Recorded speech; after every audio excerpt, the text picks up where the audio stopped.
વિદુરજીની જ વાત નથી. તમે દરેક તમારા ઘરની અંદરમાં વ્યવસ્થિત વિચારજો. આપણા ઘરની અંદરમાં કોક એવો પવિત્ર જીવાત્મા હશે ને કે જેના હિસાબે આપણું બધું ચાલે રહેતું હોય. દરેકના ઘરમાં હશે એક જીવાત્મા. એની જ્યારે હાજરી હોય ને ત્યારે આપણે ગમે તેવા ઉથમાં કામ કરીએ ને તો એ પાર પડી જાય.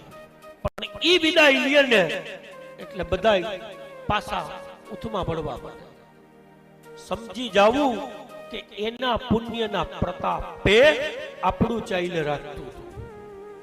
આ વિદુરજી પુણ્ય લઈને ચાલ્યા ગયા ને અને પછી યુદ્ધ છેડાણું. જ્યાં સુધી કૌરવોના પક્ષમાં વિદુર હતા અને રાવણના પક્ષમાં વિભીષણજી હતા ને ત્યાં સુધી યુદ્ધ છેડાણું નથી. પણ આ બે જણા જેવા નીકળ્યા ને તરત યુદ્ધ છેડાણું. અતિ પુણ્યકારી આત્મા હતા બંને. એમ આપણા ઘરની અંદરમાં પણ કોઈ હોય, જો એની હાજરી હોય તો બરોબર એને સાચવજો.